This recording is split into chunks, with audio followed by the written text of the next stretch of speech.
आम आदमी पार्टी के नेता अपने ही बिछाए जाल में फंस गए हैं। पार्टी के नेताओं के खिलाफ कार्रवाई में तेजी आने से आम आदमी पार्टी की बेचैनी बढ़ गई है।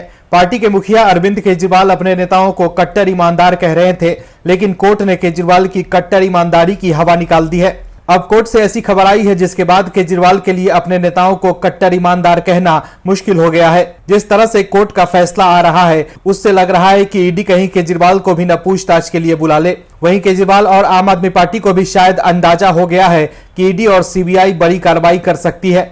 ऐसे में एक्शन शुरू होते ही आम आदमी पार्टी तिलमिला गई है। ऐसा लग रहा है जैसे पार्टी को कोर्ट पर भरोसा ही नहीं है। क्या है खबर और कैसे आपको लगा है कोर्ट से सबसे बड़ा झटका, और फिर कैसे आम आदमी पार्टी की बढ़ गई है बेचैनी, बताएंगे आपको सब कुछ इस वीडियो में। इसके अलावा यह भी बताएंगे आपको कि पीएम मोदी के सबसे बड़े ब्रह्मास्त्र से कैसे विपक्ष में मच गई है खलबली। तो बने रहिए हमारे साथ वीडियो में अंत तक और देखिए हमारी यह खास रिपोर्ट। आम आदमी पार्टी के लिए कुछ भी अच्छा नहीं हो रहा है। पार्टी हर तरफ से घिर गई है। पार्टी के बड़े बड़े नेता भ्रष्टाचार के मामले में जेल जा रहे हैं और अब तो कथित शराब घोटाला मामले में आम आदमी पार्टी को भी आरोपी बनाने की बात सामने आ रही है। एक तरफ आम आदमी पार्टी के नेताओं के खिलाफ ईडी और सीबीआई कार्रवाई कर रही है, तो वहीं दूसरी तरफ पार्टी के मुखिया केजरीवाल अपने शीश महल के लिए सवालों के घेरे में हैं।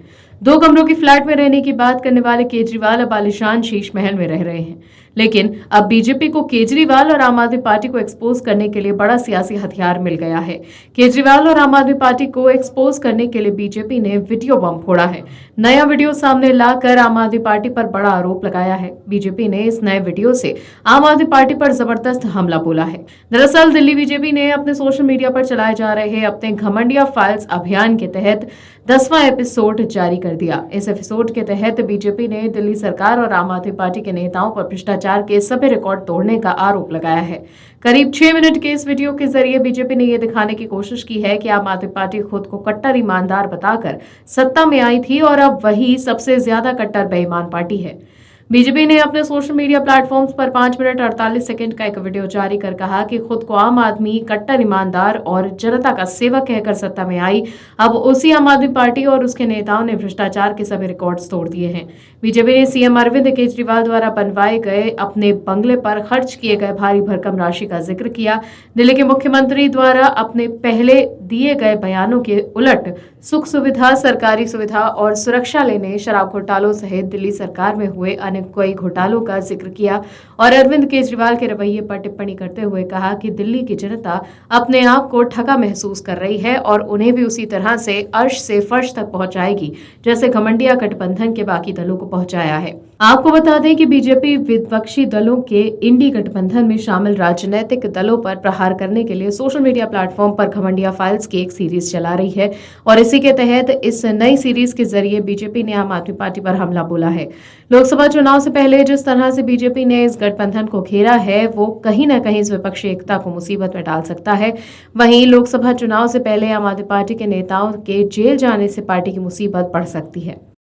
दिल्ली में जो आपकी सरकार है वो शराब नीति लेकर आए, जिसके बाद से ही दिल्ली की सियासत में गर्मा गर्मी बढ़ गई। दिल्ली की सरकार ने एक भ्रष्टाचारी नीति लागू की जिसको नाम दिया गया नई शराब नीति, और सरकार ने एक के साथ एक फ्री शराब की बोतल बांटनी शुरू कर दी। जैसे ही केजरीवाल ने ऐसा किया वैसे ही उपराज्यपाल ने जांच के आदेश दे दिए।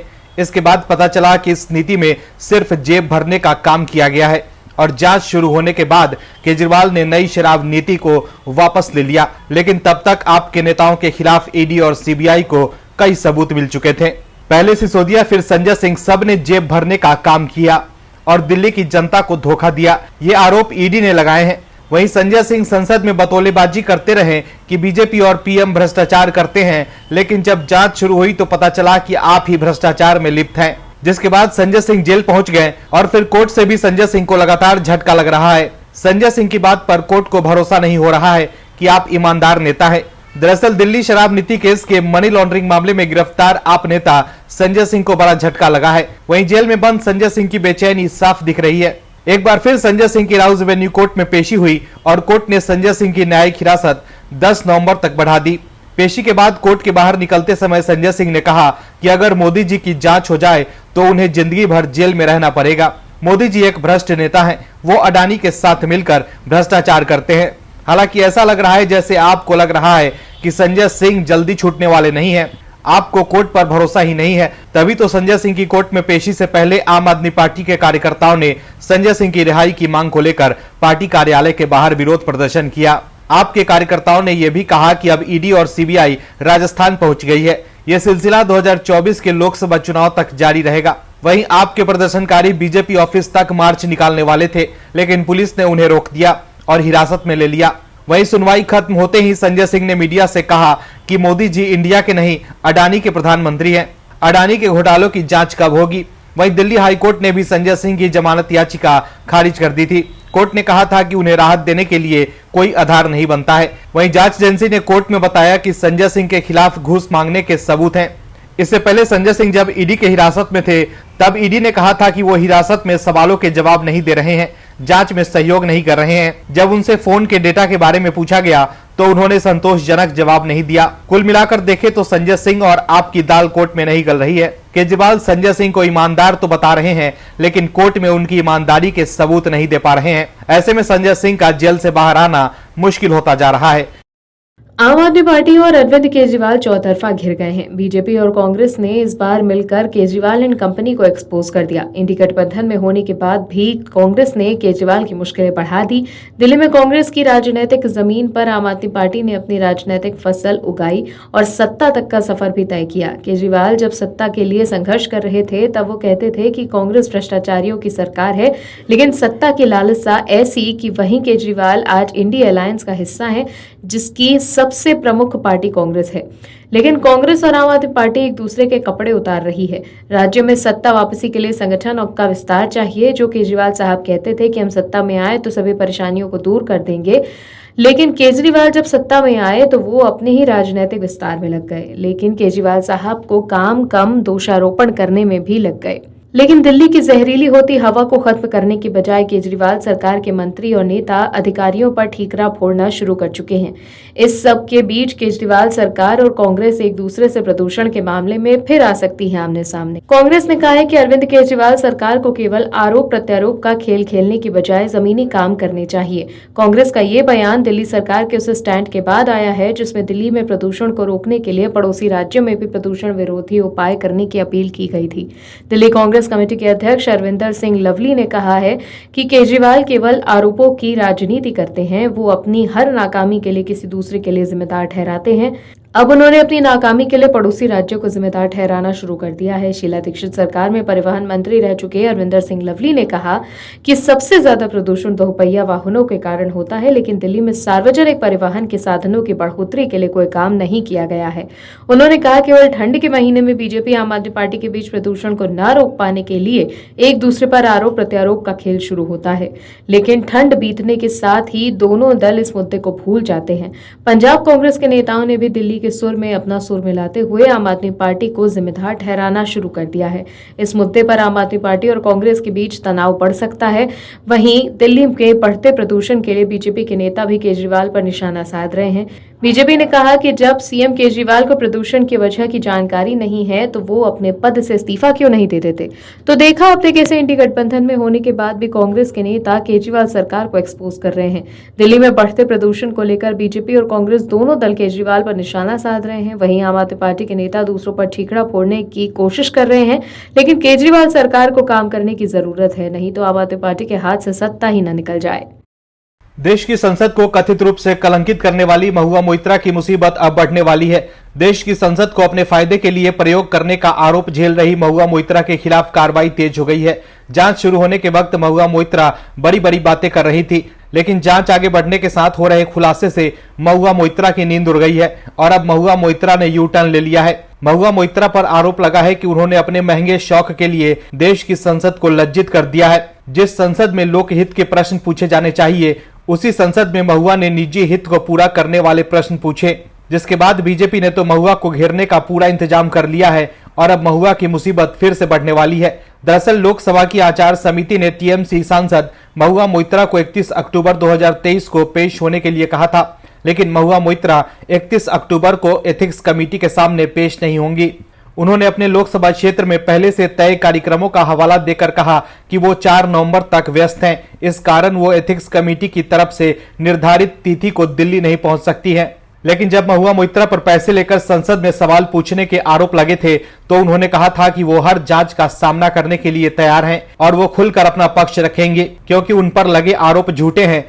लेकिन अब यूटर्न लेते हुए महुआ मोइत्रा एथिक्स कमेटी के बुलावे पर अपना पक्ष रखने नहीं जा रही हैं। दरअसल बीजेपी सांसद निशिकांत दुबे द्वारा महुआ मोइत्रा पर लगाए गए आरोपों के बाद महुआ ने सोशल मीडिया पर खूब बयानबाजी की थी और आरोपों को गलत बता रही थी। लेकिन फिर मामले में सबसे बड़ा ट्विस्ट तब आया जब कारोबारी दर्शन हीरानंदानी ने एक हलफनामे के जरिए एक एक बात खोल कर रख दी। दर्शन हीरानंदानी ने एक पत्र लिखकर यह भी खुलासा किया था कि महुआ ने उनसे लंबे खर्च करवाए।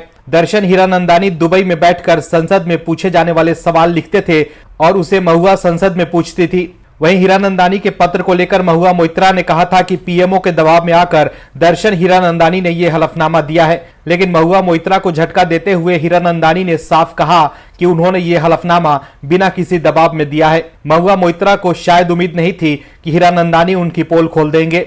हालांकि हीरानंदानी के बयान और उसके बाद जांच कमेटी को जो सबूत मिले हैं उसे देखकर ऐसा लग रहा है कि जैसे महुआ मोइत्रा के पास कहने के लिए कुछ भी नहीं है। मीडिया रिपोर्ट में बताया गया है कि इस मामले में संसद की वेबसाइट को ऑपरेट करने वाले नेशनल इंफॉर्मेशन सेंटर ने भी अपनी जांच पूरी कर ली है और उसने दुबई में 100 से अधिक बार लॉगिन पाया है और लॉगिन का समय भी महुआ द्वारा सदन में अडानी के संबंध में पूछे गए प्रश्नों से मेल खाता है। दर्शन हीरानंदानी दुबई में बैठकर संसद में पूछे जाने वाले सवाल लिखते थे और उसे महुआ पूछती थी। वहीं एथिक्स कमेटी के सामने पेश न होने को लेकर महुआ मोइत्रा ने एक्स पर लिखा है कि एथिक्स कमेटी के चेयरमैन ने 31 अक्टूबर को रात 7:20 पर आधिकारिक पत्र ईमेल करने से पहले ही मेरे समन की लाइव टीवी जैसी घोषणा कर दी। सभी शिकायतें और हलफनामे को मीडिया में जारी कर दिया गया। मैं 4 नवंबर को अपने निर्वाचन क्षेत्र में पूर्व निर्धारित कार्यक्रमों के खत्म होने के तुरंत बाद हाजिर होने की उम्मीद करती हूँ। लोकसभा चुनाव 2024 में अब कुछ महीने का ही टाइम बचा है और विपक्षी इंडी गठबंधन को हराने के लिए बीजेपी मिशन मोड में है। बीजेपी का लक्ष्य न सिर्फ बहुमत के साथ सत्ता में वापसी का है बल्कि इस बार पिछली बार से ज्यादा सीटों के साथ सत्ता में लौटने की तैयारी है।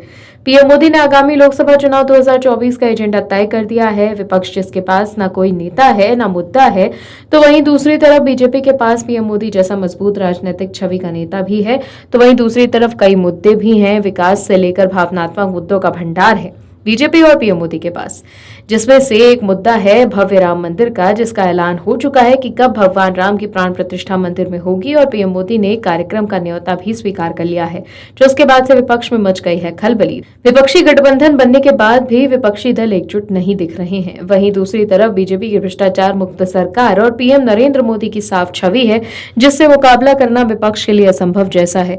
इसके अलावा राष्ट्रवाद, राम मंदिर और धारा 370 जैसे मुद्दे हैं जिन्हें सरकार अपने रिपोर्ट कार्ड के तौर पर पेश करने वाली है।